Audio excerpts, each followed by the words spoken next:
మాజీ మంత్రివర్యులు బాలినేని వాసన్న మాట్లాడుతూ నిజంగా కూడా ఒక అబద్ధాన్ని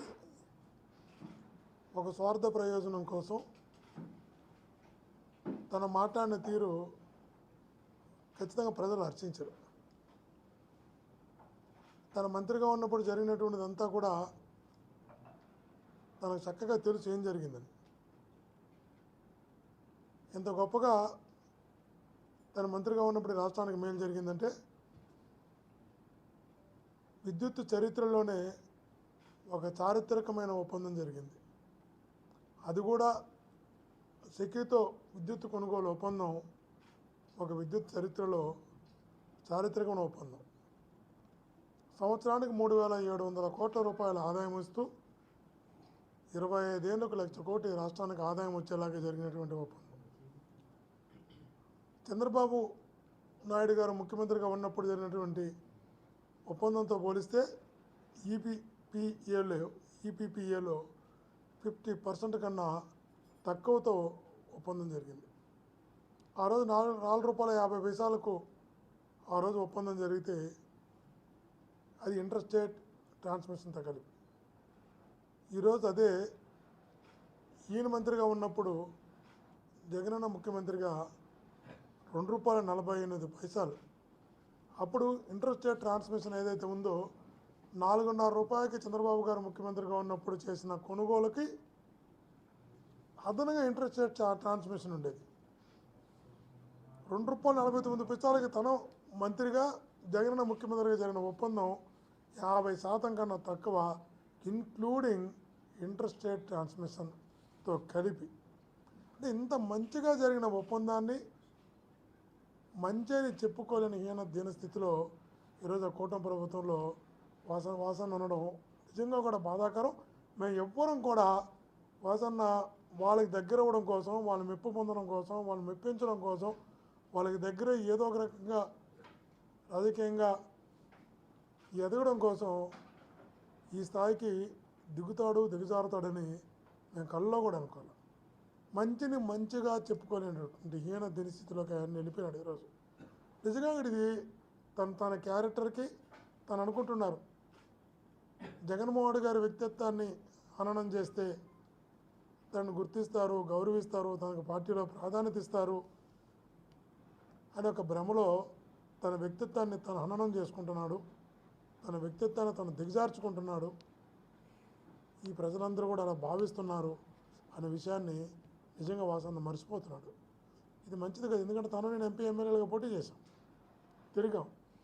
కానీ ఎవరినో మెప్పించడం కోసం, ఎవరికో దగ్గర పోవడం కోసం, ఏదో ఒక ఎమ్మెల్సీ అవ్వడం కోసమో, దానికన్నా పై పదవి కోసమో ఈరోజు మనిషి అలా దిగజారిపోతాడు మేమైతే ఊహించలేకపోయాం. ఎవరు అంటున్నారు సార్ తన భ్రమలో ఉన్నాడు, పాపం ఆ ఎమ్మెల్సీ పదవి కూడా 9 కోట్లు ఎంత ఇచ్చి కొనుక్కునే పరిస్థితిలో ఉన్నాడు తన పాపం. అక్కడ తనకి ఆడు ఫ్రీగా కూడా ఇవ్వడం లేదు అంటే ఆశ్చర్యం వేస్తుంది. మీరు మంత్రిగా ₹2.49 ఇంటర్ స్టేట్ ట్రాన్స్మిషన్తో కలిసి ఒక బ్రహ్మాండమైన ఒప్పందం జరిగి సంవత్సరానికి 3,700 కోట్ల రూపాయలు రాష్ట్రానికి ఆదాయం రావడం, నాణ్యమైన విద్యుత్తు, పగటిపూట విద్యుత్తు ఇచ్చేలాగా ఒక ఒప్పందం కుదిరితే నా పేరులో ఇంత మంచి ఒప్పందం జరిగిందని చెప్పాల్సింది పోయి అర్ధరాత్రుల్లో నా చేత సంతకాలు పెట్టించాలంటే నేను సంతకం పెట్టలేదు, సంబంధం లేకుండా క్యాబినెట్ అప్రూవ్ చేశారంటున్నారు. మీ ద్వారా అడుగుతున్నా వాసన్న ఒకటే చెప్పిన 2021 సెప్టెంబర్ 10 మనకి సెక్యూ నుంచి ఒక లెటర్ వచ్చింది ప్రభుత్వానికి. ఆ మరుసటి రోజే క్యాబినెట్ ఉంది. ఆ లెటర్ వచ్చిన తర్వాత ఆ లెటర్లో వారు ఇన్ ప్రిన్సిపల్గా దాన్ని అప్రూవ్ చేస్తూ క్యాబినెట్కి తీసుకొచ్చారు. అందులో కూడా మీరు సంతకం పెట్టారు. ఇన్ ప్రిన్సిపల్గా సెప్టెంబర్ 10 2021 వచ్చిన లెటర్లో, ఇన్ ప్రిన్సిపల్గా వచ్చిన లెటర్లో కూడా సెక్యూ అంటే ఇది కేంద్ర ప్రభుత్వ తరపున వచ్చినటువంటి సంస్థది. దాంట్లో లెటర్లో మీరు సంతకం, ఇన్ ప్రిన్సిపల్గా తీసుకున్న నిర్ణయంలో కూడా మీ సంతకం ఉంది. ఆ రోజు అప్రూవ్ కావాలి క్యాబినెట్లో. మళ్ళీ దానిపైన కమిటీ వేశారు ఎనర్జీ సెక్రటరీతో కమిటీ వేసిన తర్వాత నెల రోజుల తర్వాత మళ్ళా క్యాబినెట్కి వచ్చింది. అందులో కూడా మీరు సంతకం పెట్టారు. ఇన్ని ప్రిన్సిపల్గా వచ్చిన లెటర్లో సంతకం పెట్టారు. నెల తర్వాత వచ్చినటువంటి కమిటీ వేసి కమిటీలో వచ్చిన లెటర్లో కూడా మీరు సంతకం పెట్టారు. 2 సార్లు సంతకం పెట్టి ఇక్కడ నా సంతకమే లేదు, నేను సంతకమే పెట్టలా, అర్ధరాత్రిలో నా సంతకం పెట్టించుకున్నారు, ఎలా మాట్లాడుతున్నారో అర్థం కాదు. ఈరోజు చంద్రబాబు గారు కూడా అడుగుతున్నావు, చంద్రబాబు గారిని అడుగుతున్నావు, వాసరిని అడుగుతున్నావు. నువ్వు ఒక్కటే చెప్పు, అనేక నిర్ణయాలు క్యాబినెట్లోకి టేబుల్ ఎజెండా కింద వస్తాయి.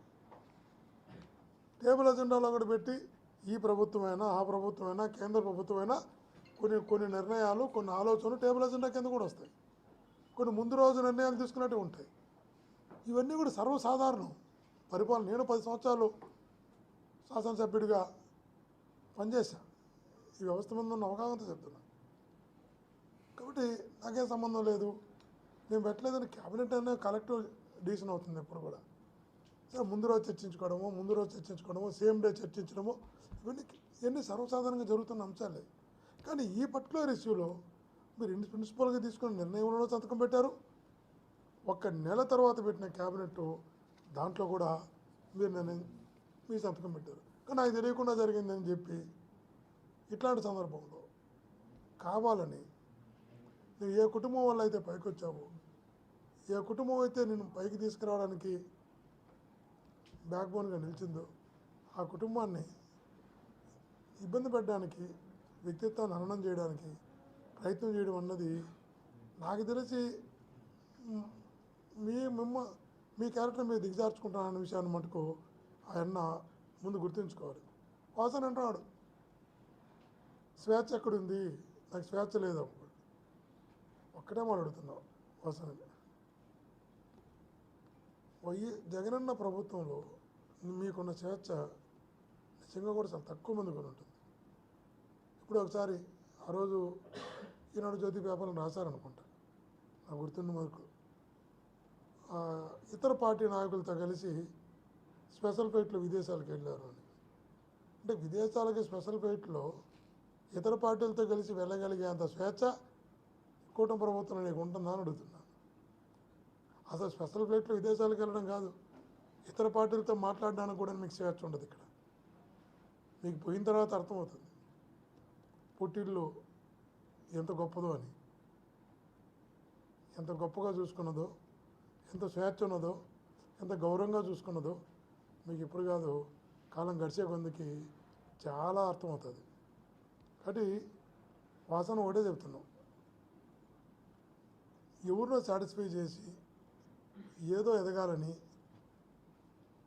నీకు గుర్తించి గౌరవించి నేను హక్కును చేర్చుకున్న పార్టీపై బండలు వేసి అబండాలు వేసి నువ్వు లబ్ధి పొందాలనుకుంటే లాంగ్ టర్మ్లో అది ఖచ్చితంగా చెప్తున్నా నీ స్థాయిని దిగజారుస్తున్న విషయాన్ని కూడా ఎప్పుడు గుర్తుపెట్టుకోమని గట్టిగా తెలియజేస్తున్నా.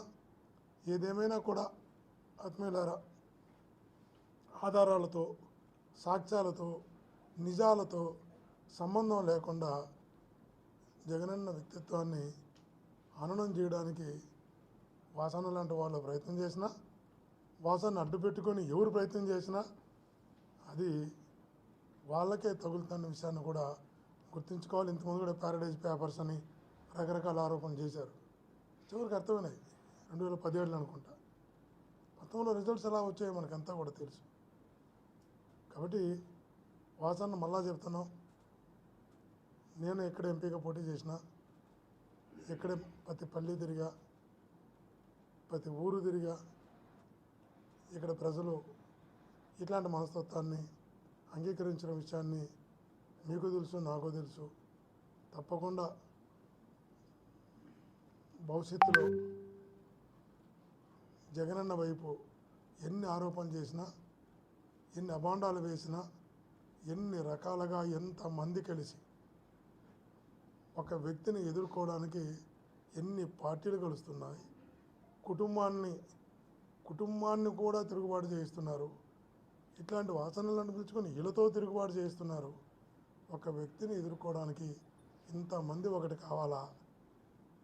ఇంతమంది కలిసి ఒక వ్యక్తి యొక్క క్యారెక్టర్ని మీరు అసెస్ చేయాలనుకుంటే ప్రజలు తన వైపు నిలవరా?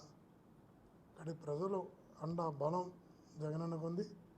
కాబట్టి ఇటువంటి కూడా నిలవు ప్రజల ముందరని కూడా తెలియజేస్తున్నా. థ్యాంక్ యూ అనండి.